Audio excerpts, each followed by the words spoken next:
it's interesting. ProBox TV right now, I think, is one of the more important platforms in boxing because you have fallen into the total void that now exists for showbox level stuff. For people who were fans of showbox, where you saw real prospects fighting risk fights, there's nobody buying them but ProBox TV right now. That's it.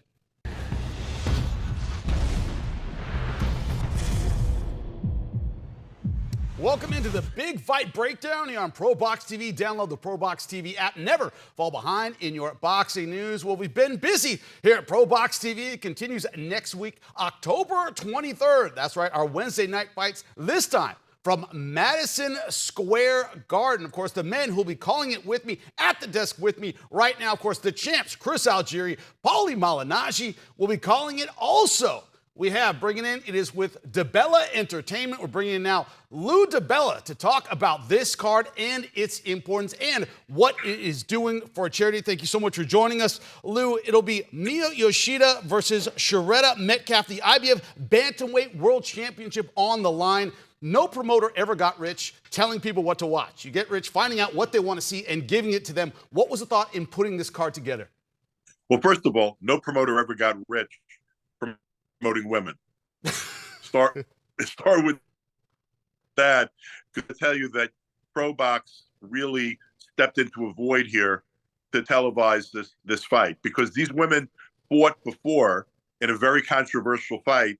I mean, Metcalf's like a very tall, very long girl that could really box, and Mio's more like a straight ahead sort of warrior spirit. And they fought in New York on a charity show, literally the same charity show 1 year ago, and a lot of people thought Mio won the fight, but Sharetta got the decision. And if you're a purist and you're a boxer, and I know I'm talking to two of the biggest purist boxers in Chris Algieri and Paulie Malignaggi, you probably would have thought that the more effective boxer was Sharetta with her length.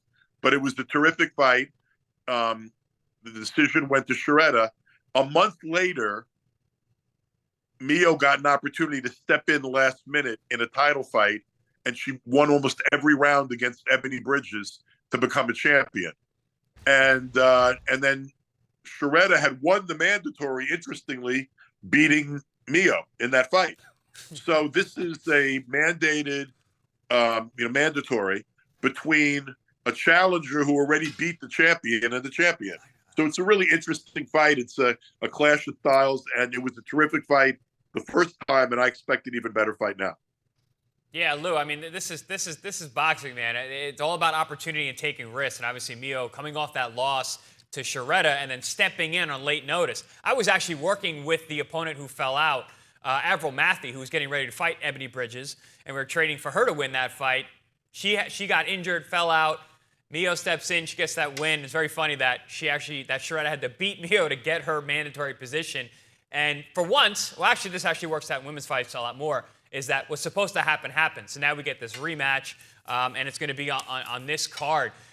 Speak to, fighting at the Garden. I know, obviously, we're all New Yorkers here, well, except for Jimmy over here who roots for the Dodgers. Go Dodgers! Go ahead. So speak to what it feels to have a women's main event in Madison Square Garden, New York City. Well, look, I'm thrilled about it, and you know this. It would be very difficult generally with a ProBox license fee and women's boxing in the main event to get the Garden for an event like this. But this is an awareness event and a veterans appreciation event, and it's charitable in nature. Sponsors are primarily supporting the event. There'll be a load of veterans in the theater at the Garden. There'll be a lot of Wall Street people who are supporting veterans' causes there. And that's really how we were able to put the show together. But for the fighters on the card, it's an incredible opportunity. For Eddie Vasquez, who I think should already be a world champion, because I thought he beat Cordina, and I definitely thought he beat Ray Ford. He's on this card in a very good fight.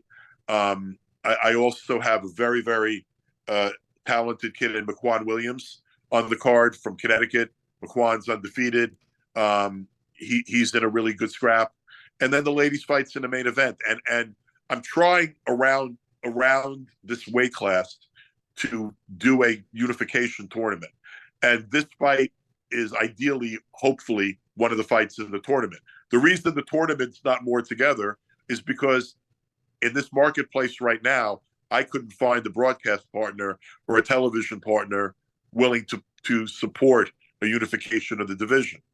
And it's interesting. ProBox TV right now, I think, is one of the more important platforms in boxing, because you have fallen into the total void that now exists for showbox level stuff. For people who were fans of showbox, where you saw real prospects fighting risk fights, there's nobody buying them but ProBox TV right now. That's it. Yeah. And in women's boxing right now, there's a myth. The myth is the women have emerged. Women's boxing's on the rise. That's horseshit. It's on the rise if you're Katie Taylor or Amanda Serrano, or you're one of the two girls that have contracts with ESPN, because ESPN does no other women's boxing but Michaela Mayer and Sinesta Estrada. There are very limited opportunities, virtually no televised platforms for women's boxing. And right now, female boxing champions are fighting for $10,000 and $15,000 again. And people hear of, like, Amanda Serrano, talking about being a millionaire, and Katie Taylor being one of the highest paid athletes in Ireland. And they think that's sort of the standard. But right now, women's boxing has very little support from media partners or platforms. And I'm really grateful to ProBox TV for giving this a streaming opportunity where people can watch it and nobody has to pay for it on a pay-per-view basis. Yeah, Lou, we got to create sort of a middle class with women's boxing. There's an upper class, elite class, and then there's a lower class, So the opportunity here for Yoshida and Metcalf is huge because, like you said, they had a first fight which was tremendous, and a lot of times in the rematch, you'll either get a great fight or you get so many adjustments made that sometimes it's not a great fight. But in this case, the irony is, there's more momentum for the person that lost the first fight, which is rare. Usually the momentum was with the person that won the first fight. So that's all these little interesting tidbits and ironies going into this rematch that give it the opportunity to add some spice and add some life to this recipe, and possibly put a springboard towards what you're trying to do here with a tournament in this weight class, or just in general give more attention to the women's boxing in general, because if they can live up to this fight, to what they did in the first fight, which is a great fight, this time there'll probably be more eyes. There's more eyes on it because now the reputation of the first fight on ProBox TV. Paulie, I think it could be a better fight, and I'll tell you why. Mm-hmm. I think Mio only knows how to be aggressive and throw a lot of punches and try to win that way. She didn't get the win the first time. She's going to double down on her style. I think Sharetta knows that now in a title fight where Mio is the world champion, that just outboxing her creates a lot of risk.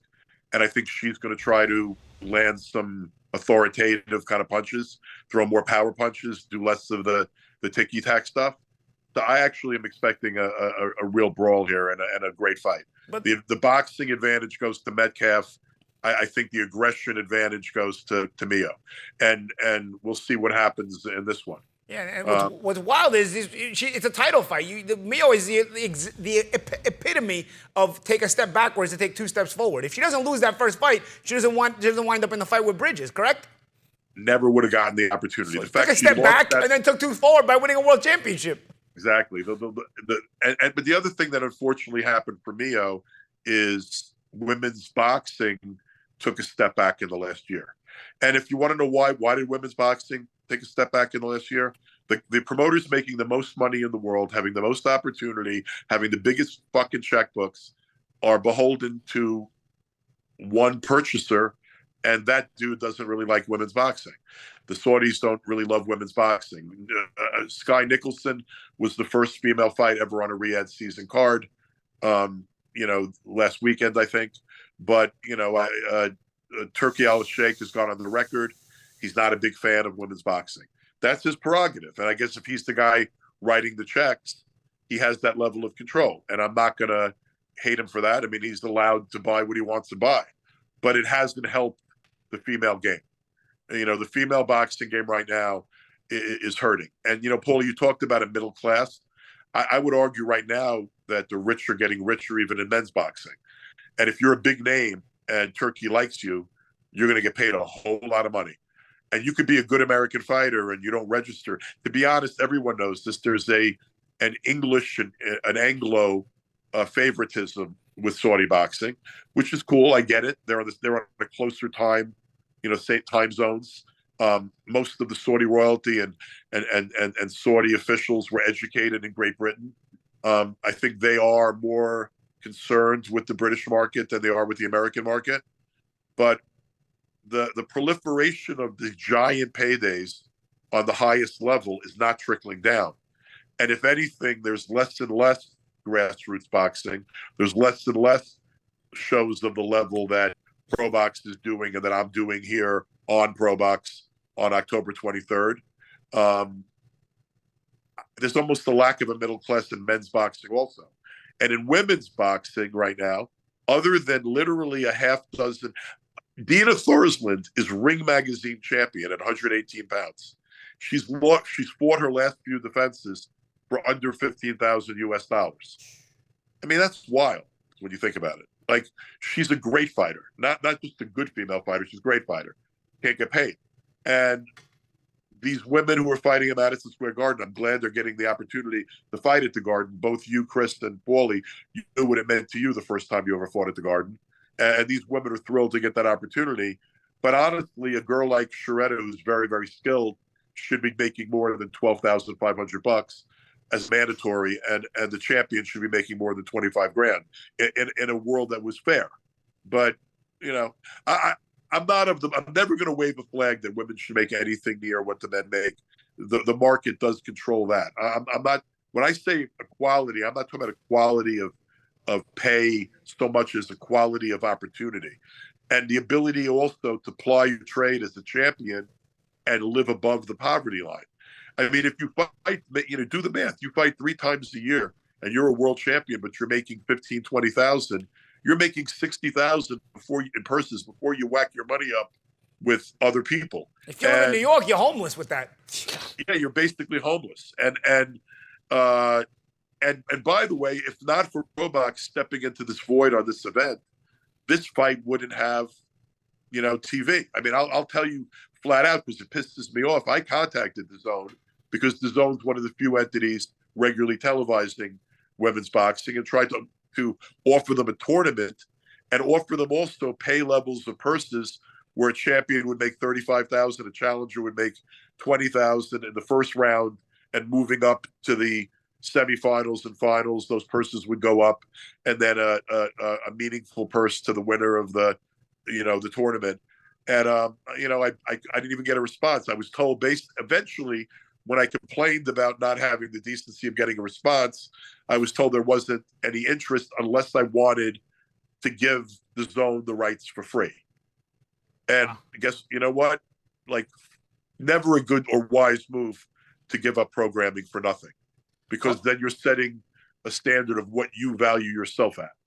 And for the most part, anytime people get something for free, they don't start paying for it later, right? So having the opportunity to call you guys and work out a deal that was fair, and getting some help on the production from ProBox, that meant a lot to me.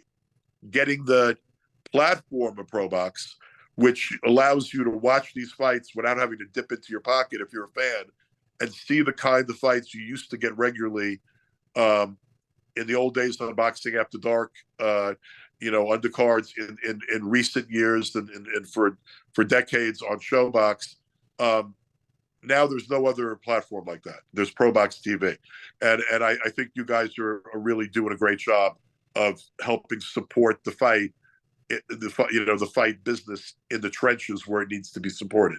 How do you develop a title challenger or a champion if there's nobody paying for developmental fights or prospect fights or women's fights that are 50-50 fights? If there's nobody interested.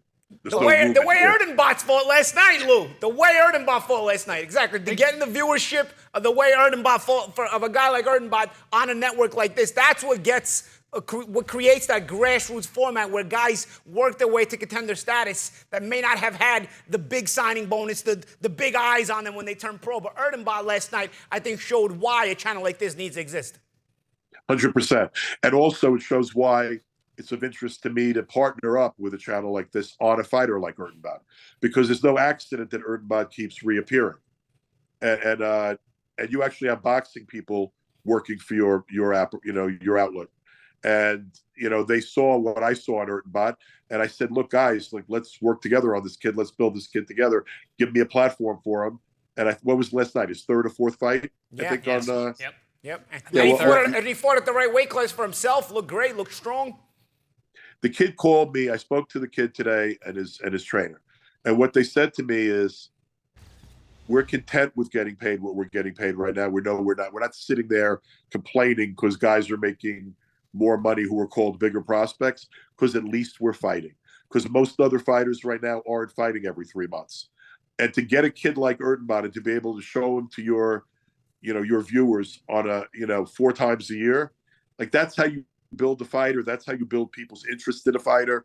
And frankly, that's how a fighter gets better." Lou, I think he's a difficult opponent for a world champion right now. Whether he wins, though, he's only a few fights away from beating a world champion, I think. Yeah, well, he's got world-class skills, no question. And Lou, you talk about like building him on this air. He's fighting very tough opposition time after time, and that's why this level of this middle class, so to speak, in boxing that has been missing, the void that's being filled by ProBox, allows fighters like Erdenebat to get a fan base here in this side of the world, because he gets crazy views over in Mongolia. Crazy views over where he's from. Yeah. Which makes perfect sense. He has a country, he's got a nationality, a nation that's following him. He's also extremely exciting, entertaining as a fighter. But now we're getting exposure to this side of the world. You're seeing the level of skill that he has, but he's not getting put in easy. He's getting real fights. No, he's getting put in hard, but you know why? He needs to be.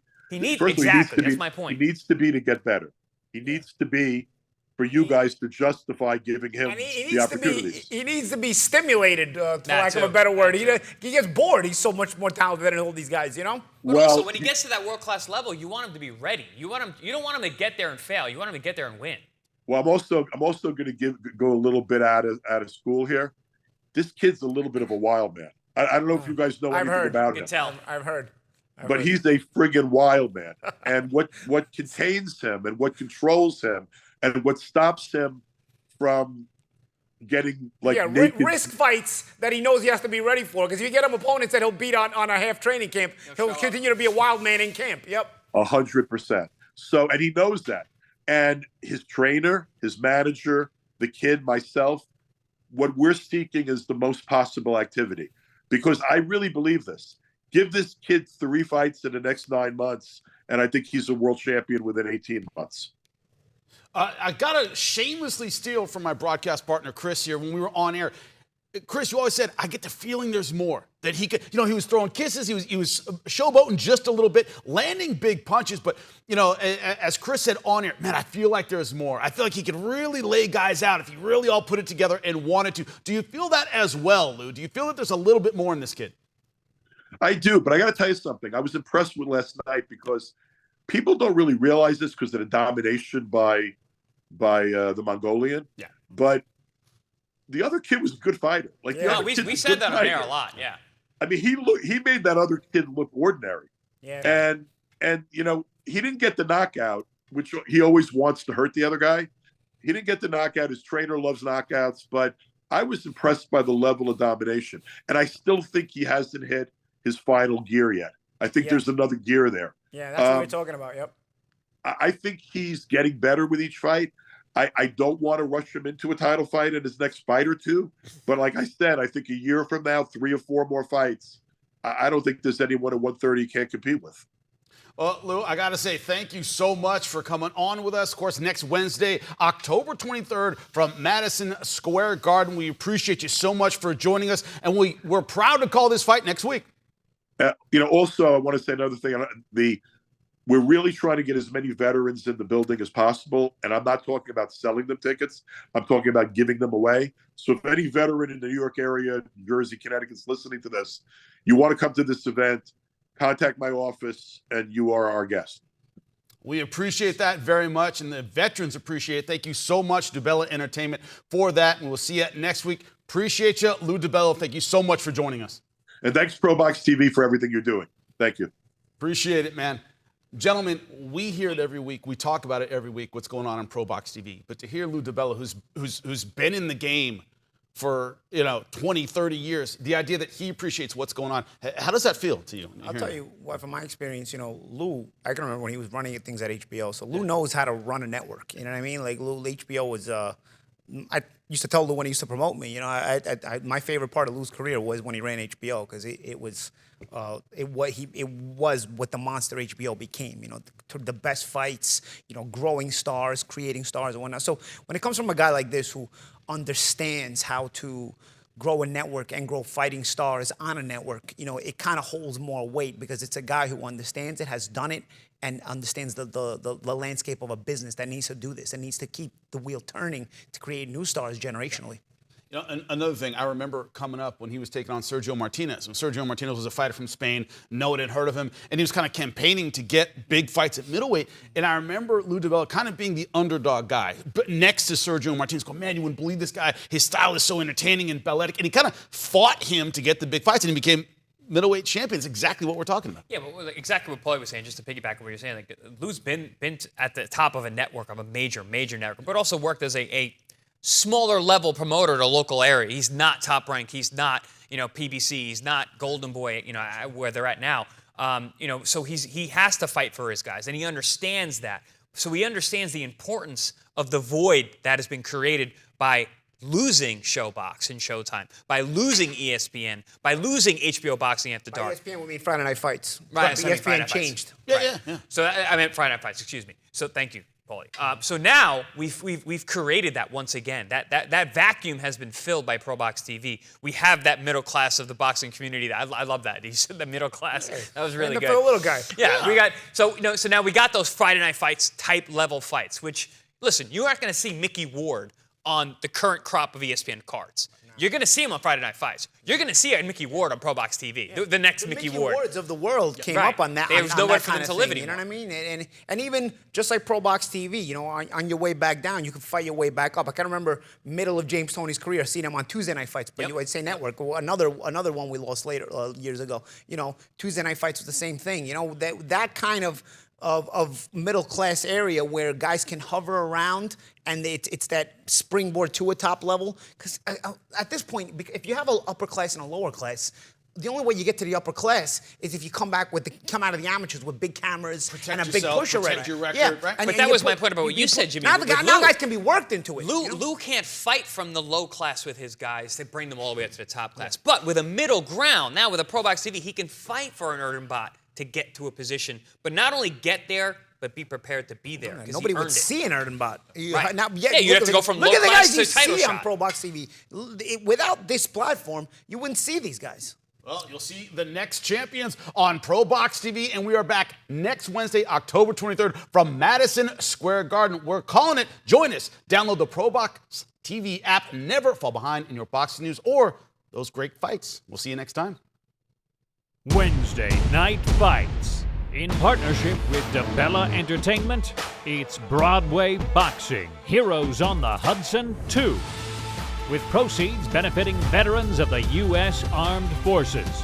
October 23rd. Don't miss Mio Yoshida as she defends her IBF Bantamweight World title in a rematch against Erdenebat Metcalf. Live from the theater at Madison Square Garden. Wednesday Night Fights. For more ProBox TV, scan the QR code on the screen or go to the App Store and Google Play. ProBox TV, your boxing channel.